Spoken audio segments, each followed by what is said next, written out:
Welcome to the Freedom Hustles podcast, where host John and Andy take you on a journey of liberation away from the 9-to-5 grind. Explore side hustles, remote work, and the skills to help you unlock true freedom. Brought to you by freedomskillsacademy.com, this podcast is your gateway to independence and financial empowerment. And there we go. So, glorious sunshine out here today in the UK. Same here in Portugal. Episode 66, I'm sure it is. Yeah. I've actually got my shorts on, which is a rarity. I mean, I won't stand up for the people that are watching it on YouTube, but yeah. So, episode 66. Welcome again. Tonight we're talking about, the headline is "Don't sell your car in order to buy a course." Okay. So, Andy, what do we mean by that? Well, apparently on the NBC website, there was a news report done into one of the, we've talked about them a few times before, the affiliate marketers, the high-ticket affiliate marketing programs, whatever. There is one called Legendary Marketer, which you'll be pleased or interested to know has been set up by one of the two Daves who are behind the Empower Network from 2012, whatever. We used to love those days, remember? Yeah. So they have this program where basically you can, for $7, you join their 15-day business builder challenge, and then once you're in that challenge, they have advisors who email you and ring you and try and get you into this extra product. And it's been reported that these women who were in the article, I think it was 3 separate women who joined 3 separate times. They weren't connected at all. It's just followed these 3 women. And it said that the assistants who rang up suggested that if they can't afford it, they should either sell their car, borrow the money from friends or family, or put it on a credit card, because this is going to change their lives for the better. And so they were basically advising them to get themselves into debt and make their lives harder, basically to push this program. Now, I'm going to guarantee you that these advisors probably aren't necessarily on the payroll. These are probably affiliates. And the reason why they're pushing is because this is the up-level blueprint, was they're trying to sell. It sells for $2,500, but they would get something around $1,000 per sale. So they're pushing people to buy this 2,500 up-level blueprint, and they're suggesting that they should sell the car. Jesus Christ. I mean, that's quite worrying, isn't it? Isn't it? Yeah. So, first of all, we should point out, we never, ever advise that you should ever get yourself in debt or, anything like that to buy any product, not just ours, anyone's. I would highly, highly advise against doing anything like that. I mean, it's crazy, isn't it, that they push that narrative. It's all for the sale, isn't it? Anything for the sale, It reminds me of the MLM days when, you like literally you try and get like your grandma to come on your downline, that's how kind of sleazy it was. Do you know what I mean? This is from Empower Network. Well, one of the guys from Empower Network, he says he's learned, and he says there was a few mistakes they made then, but I don't know if this is what they've taught them, if this is part of their script, or if it's just the odd individual or two. But it is the same high pressurized boiler room tactics, isn't it? Yeah, but I'm not. Yeah, I mean, whatever they're doing, good luck to them. But at the end of the day, I mean, I've seen this tactic before. We were talking the other night. I mean, I see it on TikTok actually quite a bit. There's a lot of people pushing these courses with, these sort of master resale rights courses, and like they're claiming to be digital marketers after sort of like 5 minutes of, after 5 minutes of buying the course. Basically, they buy a course for 500 quid, $500. It's 100% master resale, so they can basically then sell it on for the same price. So immediately after buying it, you look at these people, they change their bio to digital marketing expert or digital marketer, or make money with digital marketing, right? But the reality is they don't know anything about digital marketing. As we know, digital marketing is quite a vast and complex field, right? There are people that train in it for years, especially if you're going to get like a traditional PAYE 9-to-5 job for a company. You couldn't just walk up after buying this $500 course for 5 minutes. And I see the same tactics all over there because they push the money side of it. They don't push the fact that you're learning all these skills or that you're going to potentially learn some skills. That's almost like secondary. Not even secondary, actually. It's probably way down the list. And they push this narrative like you'll be all right, you'll make all your money back. It's no problem. You're gonna make $10,000 a month by month 3, so it doesn't matter. And we all know, well, sadly, not everyone does, but we're going to tell you now that those courses do not exist. Okay, simple as that. If they did, everyone in the world would be buying them. There is no course on the planet which says if you do A, B, and C, you're going to make $10,000 a month. It doesn't happen because of 100 different things that we've talked about loads of times. There is the work ethic of the individual. There is the time available of the individual. There is the skills of the individual. There is the financial backing of the individual. There is the niche that they're in. There is, and the ways in which people learn stuff, the ways in which people come across, the temperament, and the people. Some people give up after 5 minutes. Do you know what I mean? There's a whole world of different reasons why those variables, why those courses cannot exist. Okay, and like you say, it's bad that they push that it's so easy that you'll be making your money back. So therefore, put it on the credit card, get into debt, sell your lung or whatever, and it's crazy. It's absolutely crazy. I mean, I don't know how accurate this is, but this is the line that was quoted actually in the NBC report. It says, sell your car if you have to, put it on a credit card, borrow money from your friends or family, spend this $2,500 and your life's going to change tremendously. Now, as you pointed out there, that there are so many variables involved. There are people who probably will start and within a month may make $10,000, but they're probably, as we've discussed before, I mean, I know a guy who he sold his business and then basically focused on affiliate marketing. He's doing really well with it. Even I don't even think he did well for the first several months, but but he had the money behind him and the time. So there is potentially somebody who could throw themselves in there, really work, if they haven't got a family, and possibly do it. But it's I mean, the amount of people who actually are successful at these things is a short number. And that's because, like you say, one of the most important variables is that people, their work ethic. And as there's just so much to also, this is what I tried to say to someone today. I had a couple of emails and I had to reply to, and I was trying to tell somebody, and that is that today we live in probably the greatest time ever in the history of humankind. We have the tools in our pocket. We can connect with thousands of people instantaneously, virtually, by sticking a video on TikTok or stuff like that. The tools are incredible that we've got. It's never been so easier. However, it's not necessarily easy to make it work. It might be easy to get started. It might be easy to create the content. But trying to make it work is a different ball game altogether, and you've got to.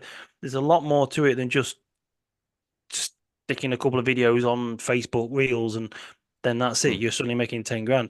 Some people don't make it for like 6 months.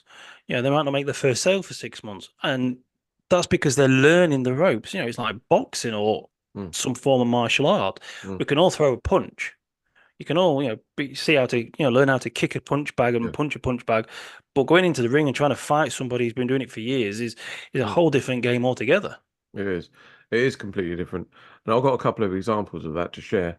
And so one of the interests of mine, people that are watching online, you might be able to see behind, is I'm a bit of a collector of like video games, and especially the old retro stuff. And there's a few channels. There's a few channels that I watch on YouTube. And there's quite a lot of there's quite a lot that I watch, and they're mainly very kind of you tend to find them the people that are obviously watching them are clearly only interested in that, right? There's a bit of a niche audience there, And, you know, some of these channels are really interested in these channels, and they've got like hundreds of videos. Yeah, they might only have like 500 or so subscribers, and that's because that's the audience that amount of people have got, right? Or sorry, that's the audience that sort of channel can relate to, okay? And and the individual that's doing that channel, right? And that's the key part, because there's another channel that I watch in the same niche, right? And it's like a younger lady. She's probably in her 30s, maybe early 30s.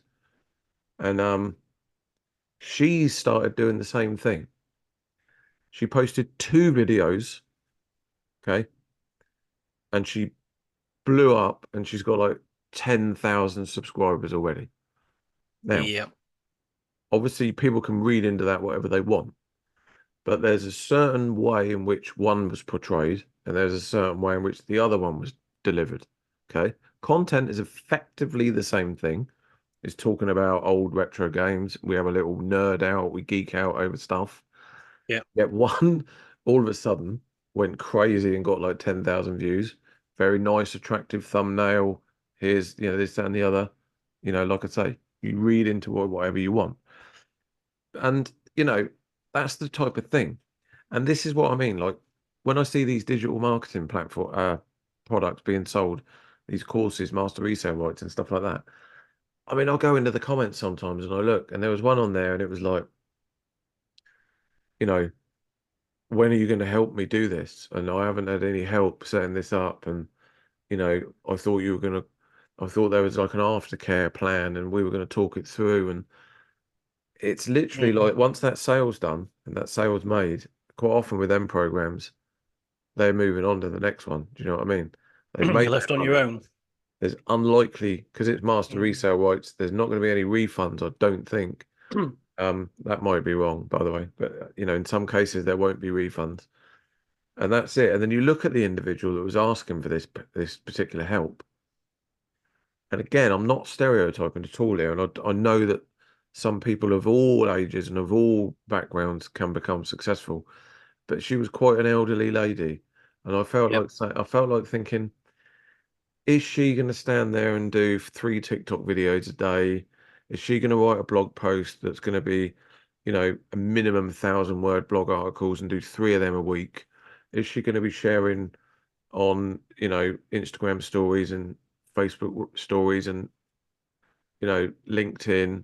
And then is she going to be building an email list and nurturing that 3 times a week as well? Yeah. And I'm thinking probably not. Yet the headline of which this was sold would have been, if you buy this course, you'll make your money back in the first month, and then you'll be able to make it forever. And like I say, that can be done, but often the work around it is kind of not sold as well, is it? You know what I mean? Yeah. I mean, as a copywriter, I'm probably not supposed to use certain words, but I like to use words like can or could, because you could and you can, but you're not necessarily will. I like to give a bit of you have to use your words specifically carefully. There are people who are doing really well in their sort of 60s, 70s on TikTok and Instagram, creating videos around, I mean, absolutely. Yeah. They're doing well within their sort of specific niche. There are some sort of grandmas cooking food or doing cleaning. There are some and gardening, and there probably is some who can do other things. I mean, I do know of a couple who are doing quite well with their affiliate marketing in their 50s, 60s. Yeah. But they have been doing it for 14 years. I remember them when I first started out learning about this myself. They were on the same program I was many years ago, so they were younger. But this is controversial, possibly, but we have to recognize the fact, and I do agree with this, as much as I agree with that there are exceptions and that anybody has access to these programs and anybody can be a success, but there is a greater chance of being success if you have the privilege of being young and attractive. Absolutely. Young and or attractive. Young people will probably do really well. And young and attractive people would do extremely well. And I'm seeing a lot of that myself as well on the Facebook. And, I'm seeing some of the older people signing up. And again, this is, I'm going to be very clear how I say this. There are people who are my age and older, because I'm in my 50s, well, Yeah. 50, or 49 plus one. Yep. I'm at that age where I Both. sometimes think to myself, Both. I sometimes think, am I pushing it? But I mean, I've been in the industry for a few years. I know more about this than other people, and I'm still not necessarily too old, and I've got stuff to say and share. But then you do see these sort of older people who are having a go, and then you look and you think, compare them to somebody else who's full of young energy, enthusiasm. And as much as we hate to say it, a lot of people like to look at the younger people. There's a bigger pull there. And so, as well as the variables of the tech, you got the technical skills that they probably don't know. They don't have the background story. They've got this to do and that. And like you say, you can just look at people and say, you're going to have it easy or easier, and you're going to have it difficult. And that is one reason where we go back to the actual sort of premise of this podcast is do not be fooled or led into selling your car or borrowing money for a product without seriously giving it consideration. Because I wrote about this recently. There probably are people who have sold their car to fund a business and were very successful. Chances are, they might have been young. They might have been living at home and single. Yep. They probably didn't need the car. I mean, if you're a family of 4 and it's your only car and you have to take your kids to school, for God's sake, if you've got 2 cars and you can manage on one, perhaps, if you can do it, fund it. But those people who have sold their cars or borrowed big for certain business investments, it was probably their own business that they've been playing back of their heads for years or working on, or have, they might have had this idea that they want to open up a cafe, maybe a vegan cafe in a town that's got lots of vegans, but they might have done their homework. They might have this idea. They haven't just basically seen a couple of videos online and then gone to a guy who says, yeah, oh God, sell your car. This will make you loads of money. It's exactly. You know what I mean? It is, you've got to enter these things with your eyes wide open, as they say. And sadly as well, for every one of those success stories, there'll be 10 that didn't work out. And that as well, and that kind of brings me on to another point, which I want to sort of flip it onto the other side of the fence. So kind of where we're from, and that is, we sell courses, we sell products, we sell books, physical books, ebooks, everything like that. And that, we're not saying, obviously, we're not saying don't buy them, but what for the don't sell your car to buy them. Yeah, don't sell your car to buy them. And another thing, from the higher ticket perspective, we prefer to adopt a strategy which involves qualifying people first. Yeah. So, and what do we mean by that? We're basically saying, if you're interested in working with us, okay, there's going to be a fee, right? But if you're interested in working with us, let's jump on a call together first. Yeah, we're going to jump on a call. We'll have a half an hour chat. We'll see what it is you're after. We'll see what it is you want, and then we'll basically decide if the package and the training that we provide is suitable enough. And then if it is, then we'll do a deal. And there will be often cases where it might not be the good fit. You know what I mean? And then we just say, look, at the end of the day, I don't think you realise what's at stake here.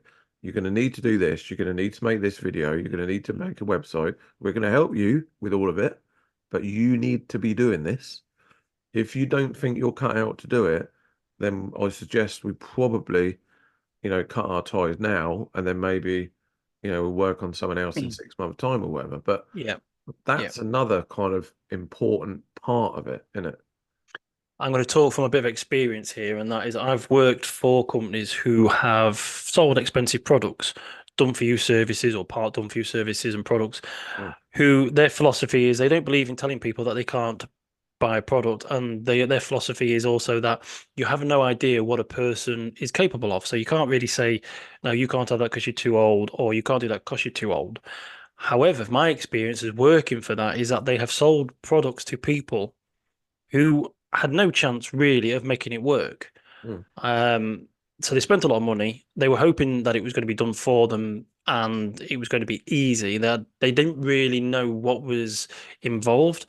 Now, personally, as much as I would love to be rolling in multi-millions and having a huge yacht off the coast of Mallorca or whatever, I would personally rather work with 5 people who I know that are effectively and more sort of computer literate and proficient in what they do, who is most likely to make a success, then I'd rather sell it to 100 people, knowing full well that there's going to be a combination of loads of refund requests and people asking questions and people struggling and all that extra support. I would rather sit down, like you say, do half an hour chat with people, have a word with them.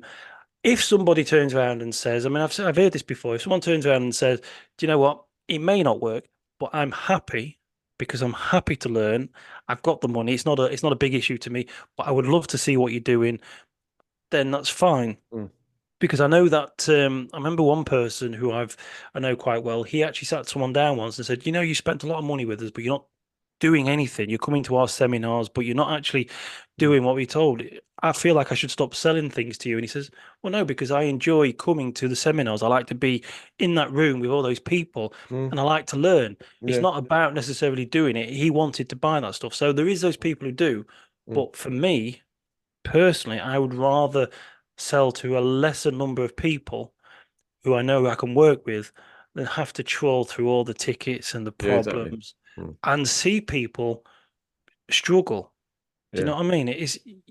I would rather someone say, take the money off somebody knowing full well that they can get started today and I'm not going to have to receive lots of emails saying, how do I get to the members area? How do I send an email or Exactly. stuff like that? Which I have had those questions. Yeah. And that is one of my sort of bugbears with a lot of these things that I see being sold at the moment online, especially on TikTok. I'd imagine the level of support is quite limited once you bought that product. That Like, person's got their kickback. He's going to make a video, he or she's going to make a video saying, "Oh, I've just woke up to a £500 sale today for doing absolutely nothing, passive income and all that nonsense." And ooh, I mean, yeah, they're going to wake up and say all that, and the person that's bought the course is going to be left going, "Right, what do I do now?" Um, yeah, and yeah. that unfortunately is sort of quite often the case. We worked with somebody, didn't we? I mean, and this sort of goes back again. We live and learn, obviously, over the years, and we've sold products and God knows, over the years. But we worked with a client, and he started off really happy, and we got his website up and running for him, and then he was buying like content packages from us, and we were doing, everything was fine and it was going okay, and it wasn't until you sort of, had a little look at it afterwards, you were sort of going, well, what's he actually doing with any of this stuff? We kept telling him, you need to be building up your following and building up your social media following and everything like that in order to be able to share these out. And you've got all this Mhm. great content there, but if people aren't seeing it, and like again, that I guess that came with a little bit of maybe a little bit of naivety, thinking that it's one of those if you write an article and publish it on the internet that 10,000 people are going to read it and everything's going to be fine. But you or I know that most of the time those days are over now. To the you know obviously you do get the odd home run every now and again, but the majority of the stuff now requires work, doesn't it? You know what I mean?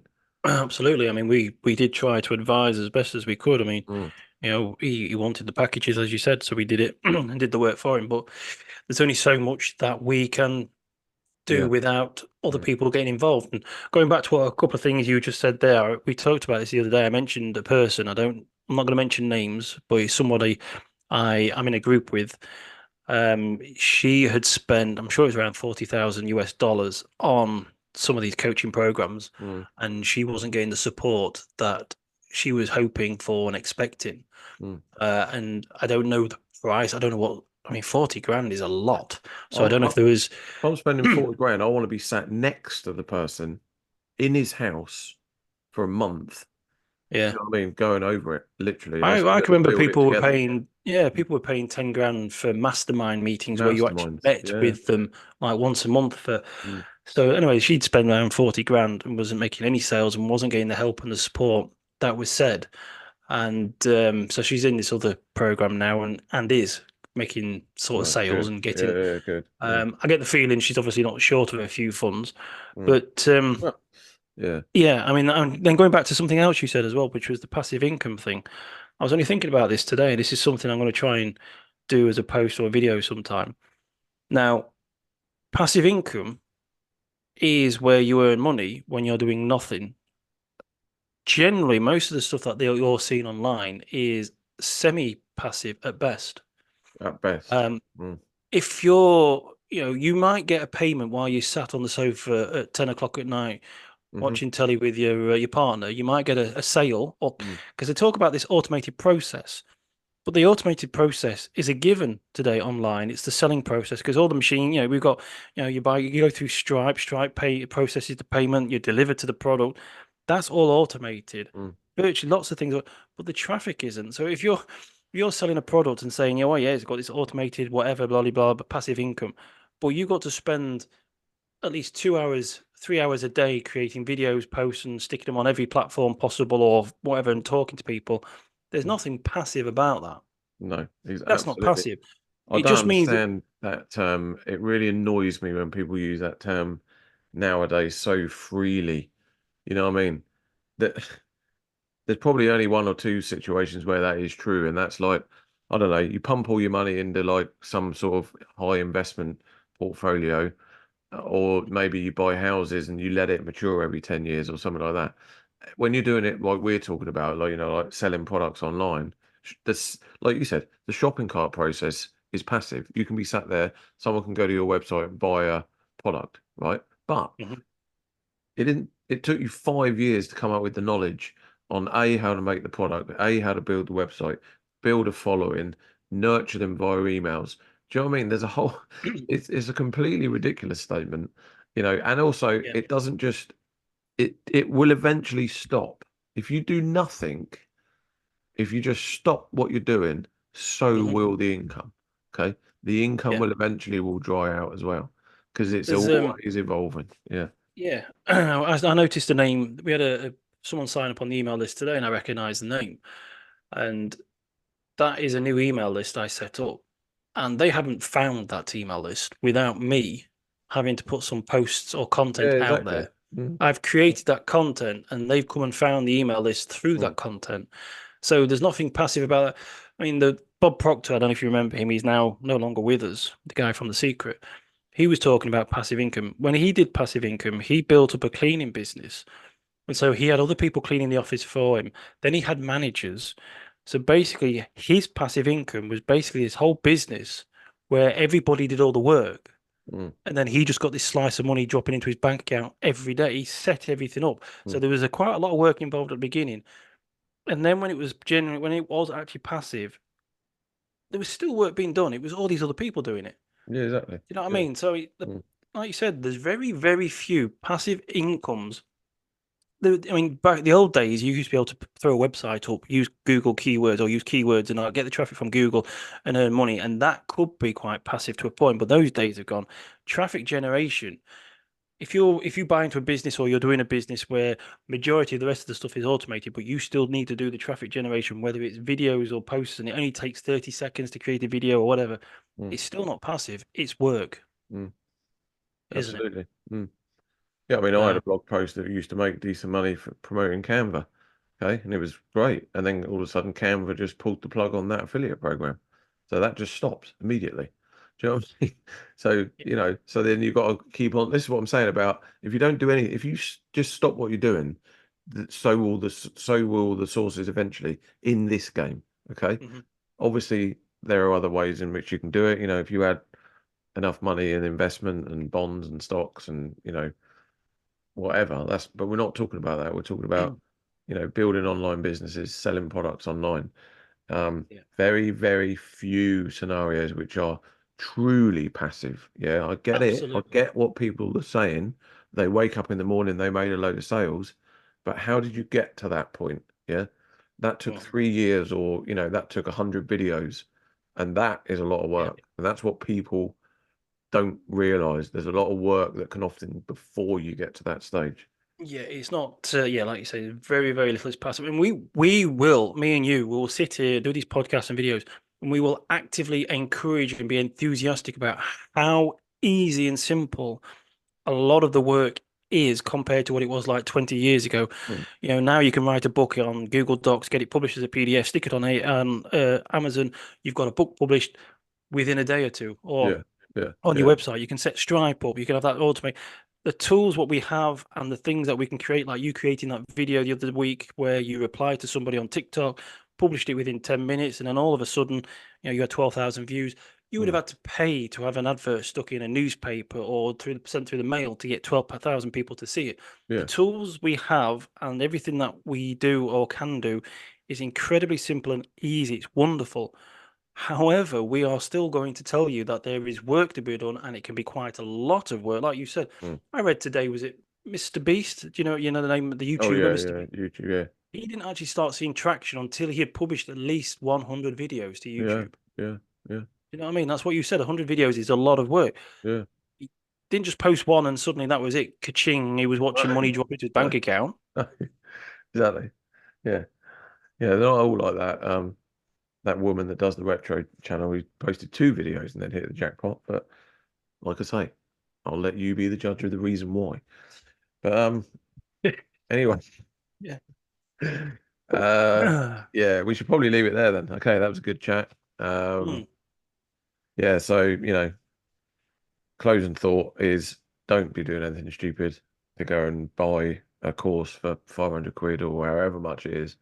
Don't sell your car. Don't sell your car. Yeah. Or, you know, remortgage your house, or, you know, sell a kidney. Yeah, we're not saying that these courses don't have good information and that you can't make money from them, but just have your eyes wide open and just don't do anything overly foolish. Like we said, there is the privilege of youth and good looks, and then there's so many variables as to why you may not be as successful as other people. Okay, great. But that said, on a positive note, the opportunities are there. Okay. I don't want to contradict myself. The opportunities are there. The niches are there. You've just got to position yourself differently, and you've just got to realize that your audience might be completely different to that person's audience. Okay. And then once you work that out, then you only focus on your audience, and then you just forget about everyone else. All right. Well, thanks very much for listening, and we'll speak to you on the next one. Thank you and goodbye. Thanks for tuning in to the Freedom Hustles podcast. We hope you found inspiration and insights to help fuel your journey towards freedom. Don't forget to join our free newsletter at freedomskillsacademy.com/newsletter, where you can find exclusive tips, updates, and resources to help elevate your hustle. Until next time, keep hustling towards your dreams.